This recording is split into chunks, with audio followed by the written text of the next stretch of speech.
During the springtime, there is one pattern that consistently dominates all others. And in today's video, I'm going to break down what that pattern is to help you catch more and bigger bass. Let's dive into this thing.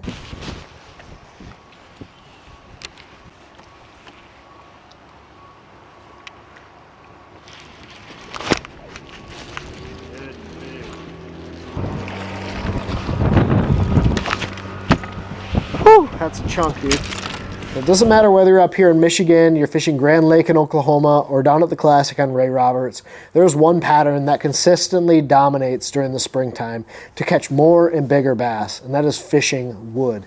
In today's video, I'm going to break down how to locate the right kind of wood to catch fish, why it's so effective, the baits you need to be using, and how to pattern this around your bodies of water to catch more bass. Now, if you guys don't know who I am, my name is Benjamin Nowak, and this channel is dedicated to teaching you bass fishing tips, taking you on trips, and teaching you things like fishing wood during the springtime to catch more fish. So if you guys enjoy that style of content, please consider subscribing, hit that subscribe button, and let's grow this community. Hit that like button if you guys enjoy this style of content, and share it with your friend who maybe struggles a bit during the springtime. This is a pattern that he can use to go out and catch more fish. But without further ado, let's dive into this thing. So like I mentioned, one of my favorite patterns during the springtime is fishing wood, locating bass that are relating to wood cover, whether it's laydowns, whether it's submerged timber.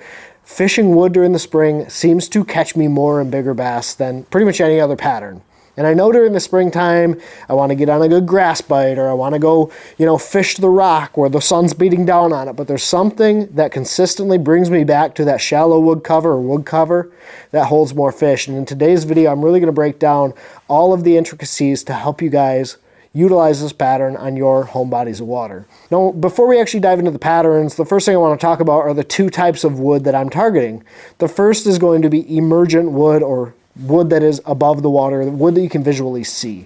Whether it's a laydown coming into your lake, whether it is a piece of wood sticking up out of your body of water, wood that you can see in your lake. Now, there's something about emergent wood cover that will warm up more quickly and hold heat longer.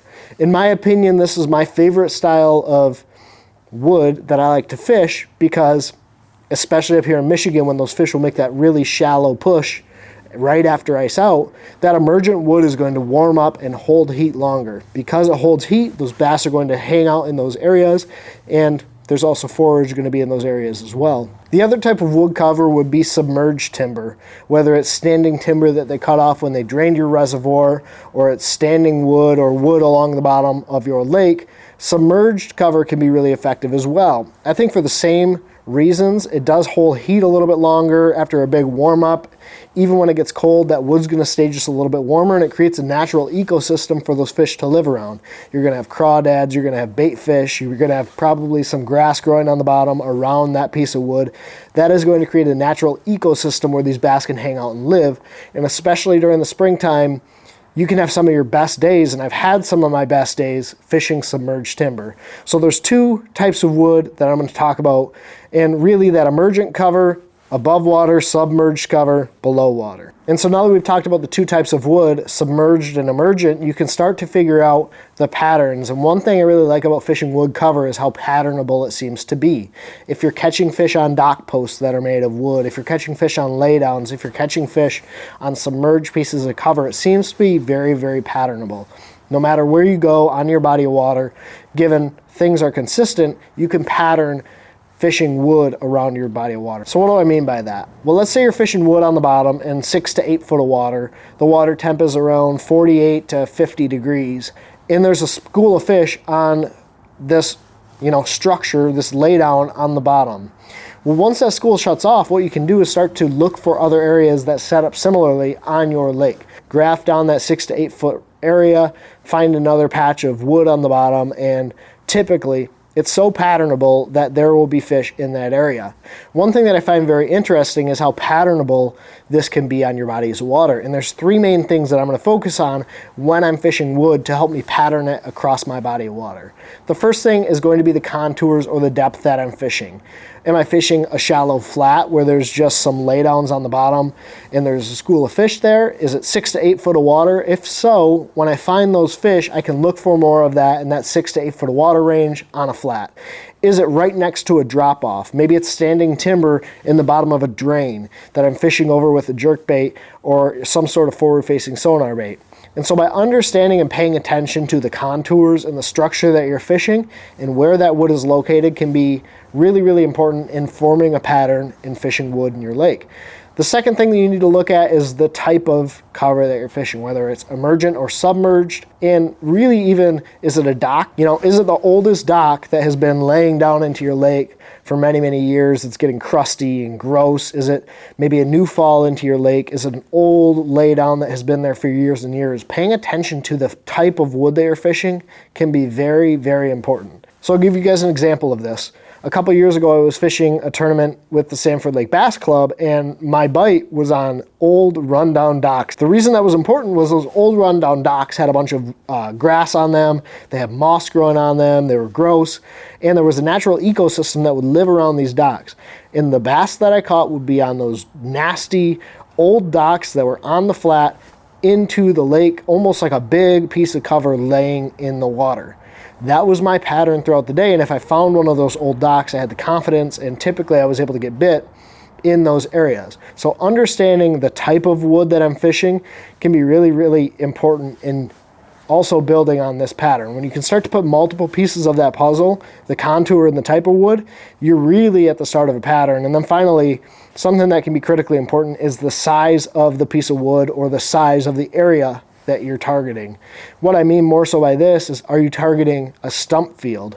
Are you targeting one single piece of timber? Are you targeting an area where there's a bunch of laydowns? Is there just a single laydown? Paying attention to the amount of wood or the size of the area that you're targeting in this pattern can be very important. And really those are the three main components of putting together a pattern when you're fishing wood.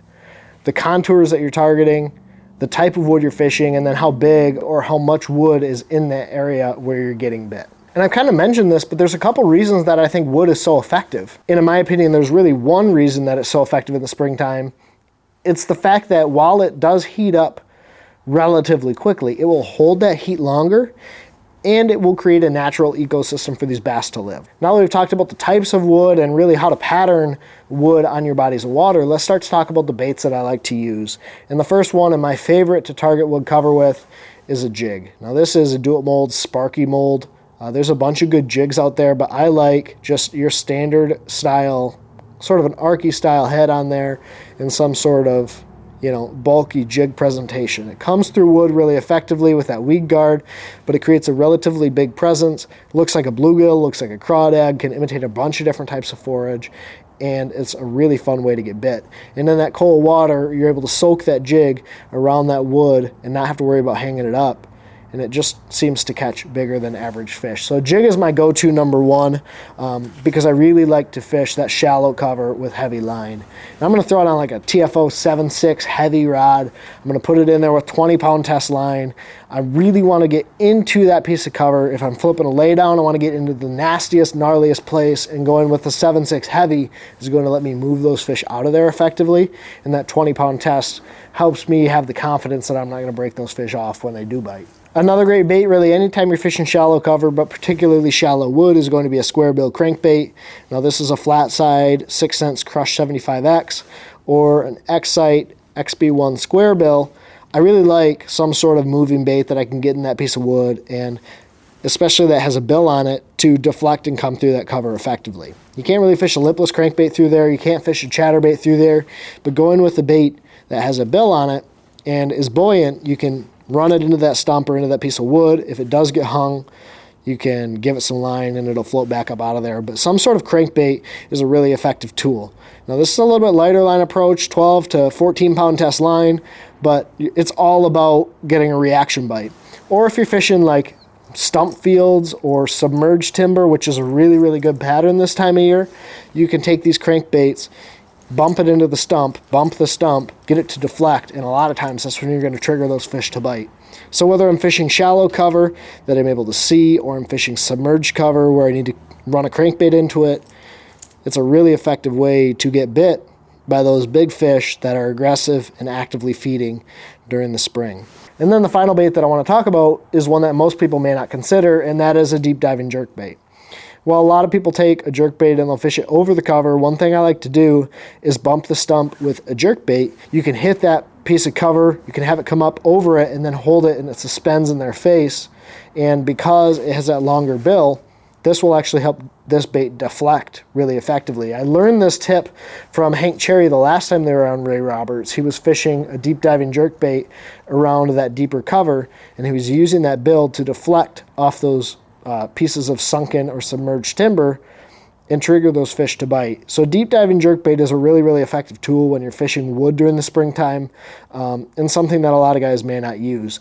This is also a great bait, and you guys can see right there, I do have it weighted, is a great bait to fish that deeper wood. If you don't want to target them on forward-facing sonar and look at them chasing a minnow, fishing a jerkbait and sinking it down to those fish in that deeper water is a really, really effective way to get those fish to come up and eat your lure. And as I've explained in this video, fishing wood is one of my favorite patterns during the springtime. It not only catches you a lot of fish, but in my opinion, those biggest bass are going to live in the areas where they can feed the easiest. So going out there and targeting wood during the springtime is a really, really effective approach. I'll never forget one of the best days on the water I ever had was actually fishing around this big stump field with my buddy Nathan. He had actually been out throughout the day and located what these fish were doing, gave me a call. I came out to the lake and we absolutely hammered on these fish. He had like 26 pounds or something crazy. I ended up with like 23, 24 pounds that day, but we were targeting fish around the shallow stump field that were staging up.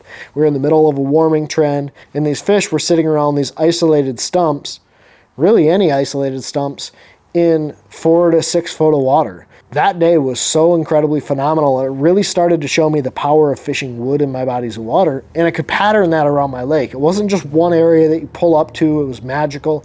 You could look for these other areas that set up similarly, where you had shallow submerged wood in 4 to 6 foot of water, and you were able to pattern these fish around your body of water and catch them. And I'll never forget that day. That's one of those days where kind of the light bulb went off, and it gave me one of the pieces of the puzzle to have success during the springtime. So when you guys get out on your bodies of water this spring, I really encourage you to go out there and target fish around wood. I'd be really curious to know if you guys don't have banner days, some of your best days you've ever had, targeting wood in your bodies of water. When you get out there, to help you pattern it, pay attention. Is it emergent or submerged? What kind of contours are you fishing around? Is it a channel swing? Is it a flat?